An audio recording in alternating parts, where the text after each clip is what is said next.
Welcome to the Own Your Best Life podcast. I'm May Emson, your host, leadership and mindset coach. Here, we talk all things spiritual, mindset, business, leadership, and wellness for the modern seeker who wants to align their life with purpose and inspiration. We'll cover career changes, stress management, meditation, energy, intuition, and more. Each episode holds spiritual and practical tools to help you live a life of your wildest dreams without getting burnt out along the way. Ready to live a life on your own terms? This is the Own Your Best Life podcast. Welcome, friends, to episode number 10 of the Own Your Best Life podcast. If you've struggled with money and your relationship with money, you'll love today's podcast. Whether you want to admit it or not, the quality of your life is dependent on your ability to work with money. And instead of completely detaching from money, how do we actually create a healthy relationship with money so that you can work more easily with it and have and receive more in your life? Money is energy. I want you all to really think about that. And I remember there was a time in my life early on in undergrad. I was fairly spiritual at a young age, and I had the question, why do we need money if we're looking to detach ourselves from money and physical things on a spiritual level? And I asked that of my mom, and she said back to me, well, we live in this world, and this world operates with money. It's a practical thing, and money is the currency. It's a currency of energy. And this is when I really began to ask the question of how we bridge the spiritual with the practical. And I think a lot of times we come to this point because of job changes or a wake-up call or us wanting to find a vocation or a different path in our lives. But we also have to understand, how do we relate to things like money, things that are practical, when we're still on a spiritual journey and trying to understand how to have more meaning and fulfillment in our life. And if we're really in sync with how we manage both the practical things like money and the spiritual things like meaning, the more we will live in this congruence to ourselves and who we believe we are. And so money is needed to survive in this world. And if that's the case, how then do we live using money as our engine instead of the end goal? And that's a very important point. In order to unravel this, we're going to have to understand the beliefs we have about money that keep us from allowing more of it in our lives. So one of the beliefs about money is that it comes from an outside source. It doesn't matter if you're an entrepreneur or whether you're an employee. If you feel like you're waiting for someone or something to take care of you, this is that belief that money comes from an outside source. And when you live with that belief that money comes only from the outside, we may start to believe that it's limited. And as a result of believing the limitations around money, we believe there are things that we don't pursue because of financial reasons. So from an energetic perspective, stay with me here, your spirit is going through this journey of realizing your potential. And when it does that, it does this in different stages. And with each level of, manifesting this different life that you're having. And you can think of it through, when you were young all the way to where you are now. There was different levels in your life that you didn't believe were possible at like 5 years prior, but you eventually got to. And with each new level of this maturity, of you creating this new life, life had presented you with these obstacles. And depending on whether or not you overcame them, you then move on to the next level. So this is how we're mentally bridging that spiritual with the practical, right? So everyone's going to have those challenges in their life. And one of them is going to be whether or not you will follow your inspiration or whether you will let money stop you. So this goes into the idea of taking a new direction. And there always comes a time in your life, and you're probably at it right now or about to be at it if you're listening to this podcast, when you want to shed the past, you want to let it go, and you want to make serious decisions about the rest of your life. And you begin to realize that time, this is your most precious commodity. And what you do with time is the most important thing. So your inner GPS, your inner guidance system, is going to start moving you towards expressing your full potential. That's the natural state of your highest self and your highest potential. It will try to move you in that direction. You'll start feeling unhappy about what you're doing now, which is what makes you look for something else. And then you'll start to experience a financial obstacle. This is what usually comes next. First, this unhappiness of, hey, there's something up. I'm not sure what's going on, or I know what's going on. I don't feel good here, and I want to make a change. But then the second thing that you encounter is usually finances. And the world is full of opportunities to show you the limitless potential and limitless possibilities of your potential. But your choice, and this is your power, is to decide whether or not you will listen to that inner voice or whether you will listen to the financial energy of life. And when you think about this is really a choice behind whether or not you will follow the energy that inspires all of the finances to occur, or you'll follow just the end result, which is the finances. Does this make sense? There's a certain aspect of you that creates financial situations instead of you just seeking the financial situation that you want. And so this is addressing the issue at its root. And if you're on a spiritual path of finding more meaning in your life, it's really a decision to follow that deep, intuitive guidance that you have instead of the illusion of power or money. And you will encounter an experience or an opportunity, something that you want. And at that point in time, you have to decide, how much authority does money have over you? And you can think about it in so many ways.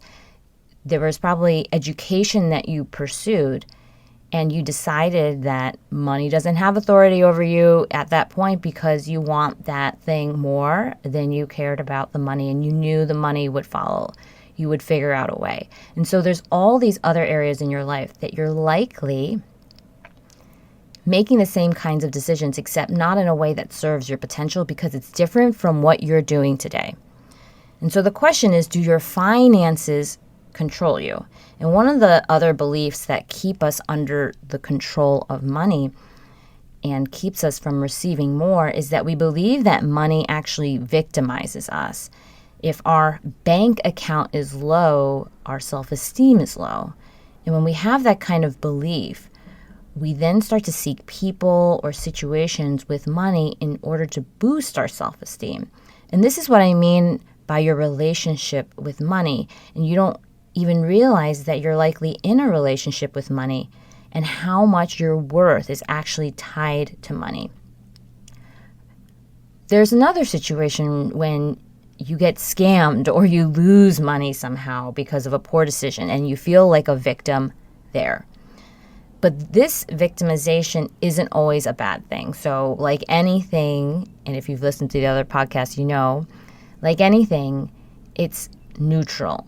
But how we use it makes it either a positive force in our life or a negative force in our life. So that feeling that money victimizes us when we lose money can actually bring about positive change, because if we start to feel this energy of strength of, hey, we're never going to make a poor decision like that again, or I'm not going to be taken advantage of anymore, or I will not be controlled by money anymore, then you start to have that strength to stand up for yourself.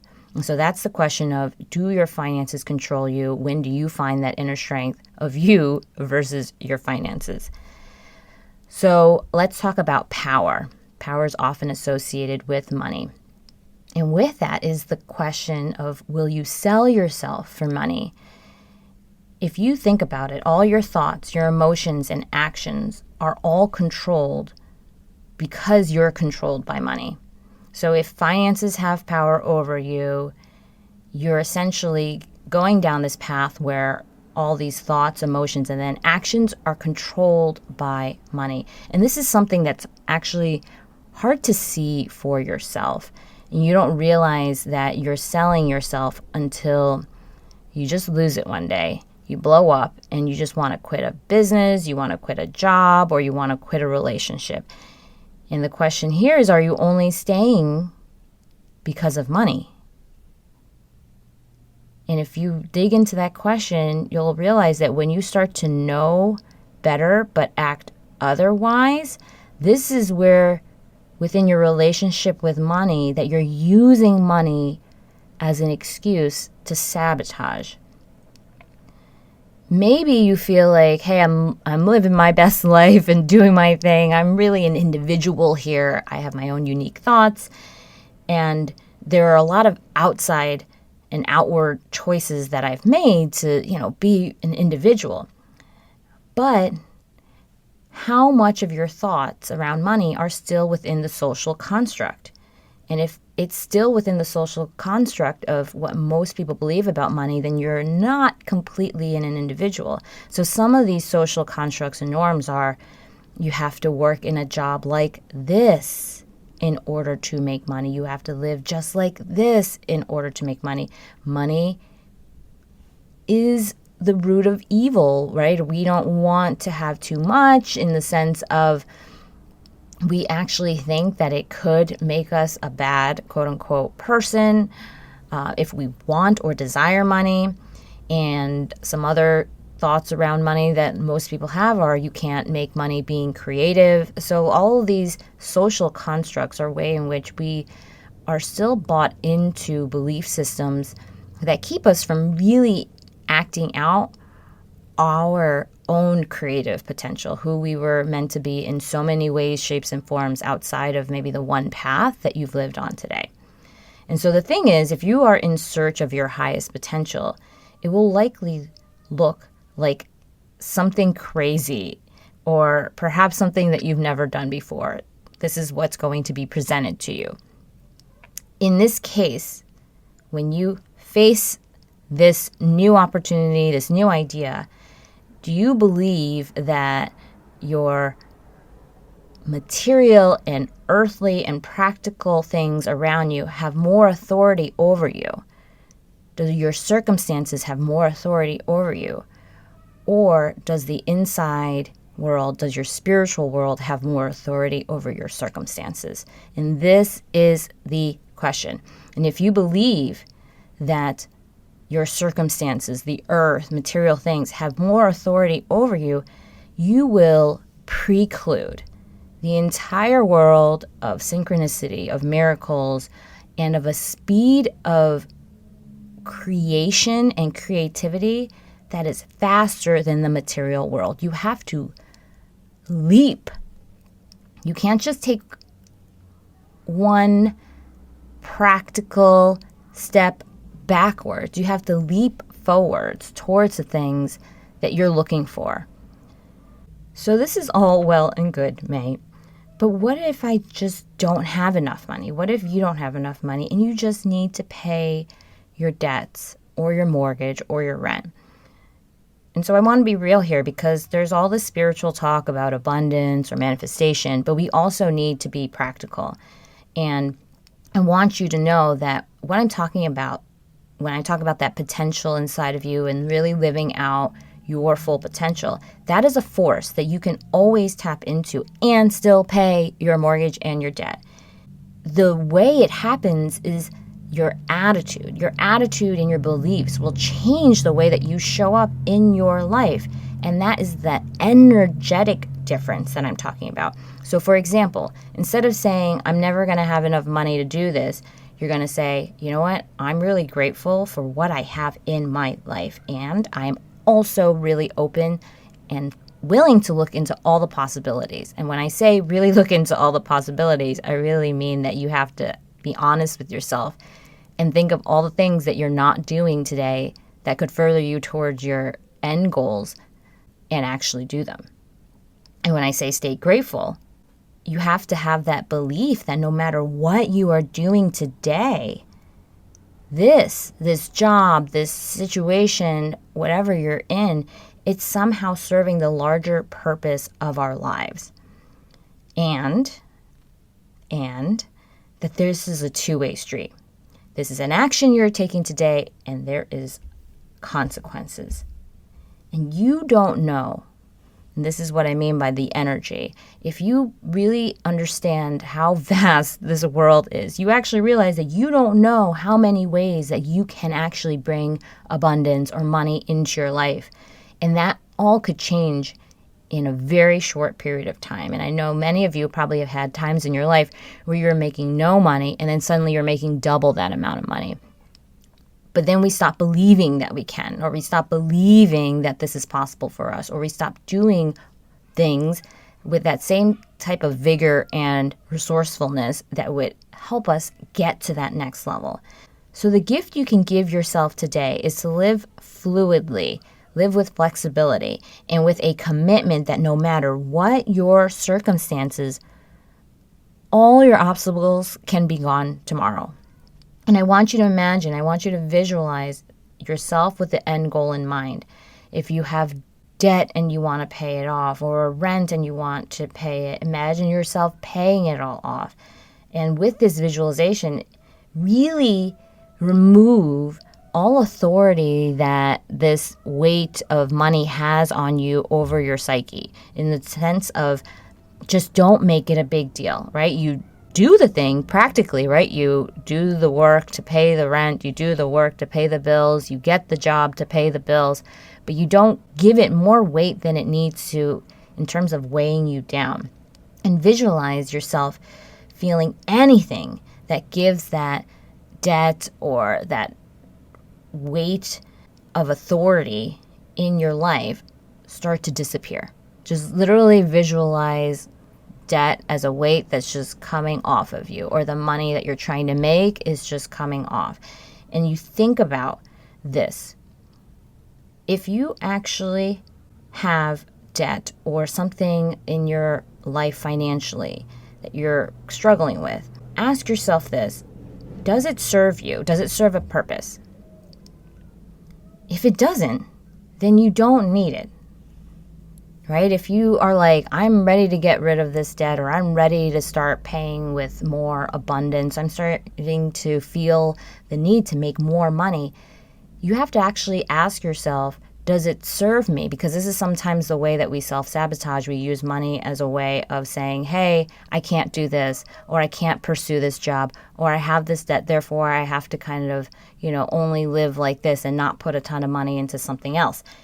You have to really ask yourself, does it serve a purpose in your life to have these financial limitations or blocks? And if it doesn't, then you really need to imagine this financial energy that you are no longer desiring, whether it's debt or the feeling that you can't make it to the next level of earning power, as this person, as a thing in front of you, and you are visually saying, thank you so much for all that you've done for me, but I don't need you anymore, and you are no longer required, and you move them out of the picture. I literally want you to visually, in your mind, move this entity out of your vision. And then you have to start, and this is where you really start to embody it and you start to feel it, and this is what changes your actions. I want you to imagine that everything you do now, all your actions, if you're working out, if you're eating, if you're walking, every step you take is serving you financially. It's getting you to the next level of earning. It's paying down your debt. It's letting you pay a mortgage. It's letting you build a savings account. I want you to see everything you're doing in your life as feeding the thing you want. And essentially, when you're feeding the thing you want, you're starving the thing that you don't want. So see that all that energy that you're putting out into your life is all being used for your good, for the thing that you truly desire financially. And then the practical thing I want you to do is to start thinking, are you making the true financial decisions you need to make this vision a reality? And this is where you do not overthink. This is where you do not overthink and judge yourself for all the ways that you may not have done it in the past. If it's time to save money, stop spending money. If it's time to make more money, go and find a job. If it's time to save for something you truly desire, put it aside. If it's time to invest in something that you know is going to be really transformational for you, do it. I want to close this off with a few questions to ask yourself. And if you have a journal nearby, or you can at least kind of think these through very practically one by one, I want you to really answer these questions so that you can really understand whether or not you have a healthy relationship with money and therefore are taking both the practical and the energetic steps to really bring more into your life. So the first question is this: am I taking full responsibility for myself, or do I expect to be taken care of? The second question is, am I actually going to prevent this vision from occurring because I'm afraid I won't be supported financially? And the third is, am I really considering selling a part of myself, or can I hold on to my integrity and release my ego? And the fourth is, can I really explore the depths of my spirit, of my potential in relationship to money, to one of the most fundamental energies of our lives? Okay, so I hope you really thought through those 4 questions, because it'll really open your eyes to what decisions you're making today or not making that would actually support you energetically and on a spiritual level, but also on a practical level. And so it's really a spiritual journey that we're on. When we look at money as an energy, we have to decide who has authority, who controls, and what controls your inner guidance and your ability to emerge as a spiritual being on this earth. And if you follow that financial energy, you'll always be repressing yourself. You'll repress your full potential from being opened up. And the way you can see this is you can look now at what it's already caused you to choose in your life. So what has money and financial energy caused you to choose in your life already? And so my last question to you is this before we wrap up. If this relationship with money were completely healthy, who would you be today, and what decisions would you make? All right, so that's it, my friends, for this week. I wish you a wonderful, wonderful day and a wonderful week, and I'll catch you next time. So if you like this and you want to learn more about this new program that I'm launching called Intuitive Leadership, go to www.mayemson.com/intuitive leadership, and you can sign up for the free Becoming Intuitive live stream. It's happening June 1st through 3rd, and the replay will be up if you can't make it. And I'll share more details about what living with intuition is, the laws of co-creation and how they're always in motion in your life, and how do you use intuitive leadership as a self-coaching model for yourself in your personal and professional life. So again, you can go to www.mayemson.com/intuitive leadership or check out the links in the show notes below. And I hope to see you there. Have a wonderful day. Bye now. Thanks so much for joining us this week on Own Your Best Life. Make sure to subscribe to the show on iTunes or wherever you listen to podcasts so that you'll never miss a show. And while you're at it, can you please rate and review on iTunes? I would so appreciate it. Share it with a friend, take a screenshot of it, and tag @MayEmson. This helps continue to get the word out. For more show notes and resources, check out www.mayemson.com. It'll have all the links to everything you heard here today. Thanks so much for listening, It's time to own your best life.